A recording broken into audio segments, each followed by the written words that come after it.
Mercantilism sounds like a great idea, but as is commonly said, the devil lies in implementation. To ensure a trade surplus, several policies had to be put in place. First, imports of manufactured goods from other countries had to be restricted by the means of tariffs. Because if British consumers were free to buy manufactured imports from, say, France, either because they found French goods to be cheaper or of better quality, then more gold would flow out. There would then be less trade surplus for the British and less accumulation of gold, perhaps none. As you probably know, a tariff is a tax on imported goods, making them more expensive for domestic consumers. In this way, mercantilism involved protectionism. Sometimes, tariffs were not effective in reducing imports because people would smuggle imports into the country in order to avoid paying tariffs. To counter such smuggling, the kings often resorted to draconian punishments.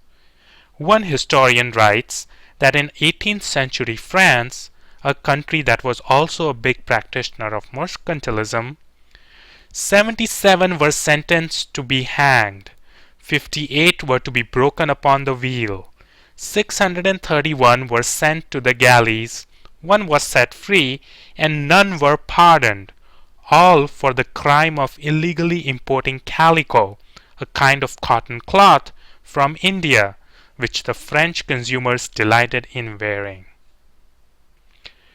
Another problem in implementing mercantilism was that when England imposed tariffs on goods from other countries, it would hurt the manufacturers of those countries. So kings of those countries would retaliate with tariffs of their own on British goods, thus hindering British exports and frustrating British efforts to run a trade surplus. Other countries would also do everything in their power to restrict access to cheap raw materials by British manufacturers, thus making British exports uncompetitive in foreign markets. Such tit for tat would often add to diplomatic tensions, often boiling over into an actual war and costing both nations a lot of gold and blood.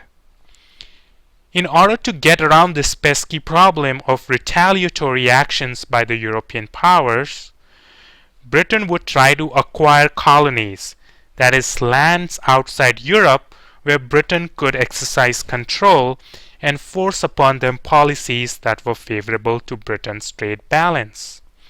It is with such intention that the establishment of the original 13 American colonies was encouraged, as was the colonization of places in the Caribbean, Africa, the Middle East, South Asia, and the Far East.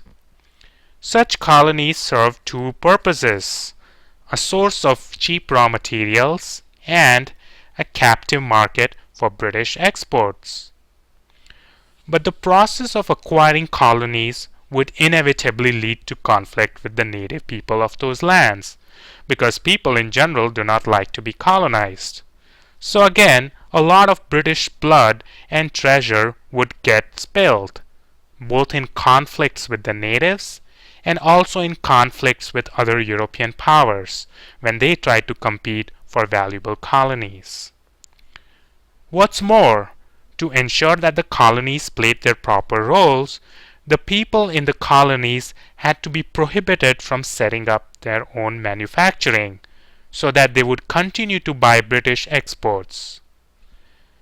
Second, tariffs had to be imposed on non-British goods that came into the colonies, such as goods that came from France, in order to keep the colonists captive for British exports. Third, in order to ensure that the colonies continued to supply raw materials to Britain at a low enough price, the colonials had to be prohibited from selling to anyone else. As you can probably guess, such policies were not very popular in the colonies. The colonies had their own mercantilist ambitions. In history class, you might have learned the grievances of the American colonists towards the British that led to the American Revolution. How many of those offending policies can you recognize as the result of mercantilism? After independence from Britain, the Americans were able to experience their own industrial revolution. But on the other side of the planet, British colonial rule and its mercantilist policies is often blamed for the deindustrialization and poverty of India, which until the 1750s had been the world's biggest manufacturer and exporter. So in conclusion, one can say that the implementation of mercantilist policies brought a country in much conflict with the rest of the world, and involved spending a lot of gold and spilling a lot of blood. In the 18th century, the theoretical basis of mercantilism also came under attack by influential thinkers, and it is the topic of the next video.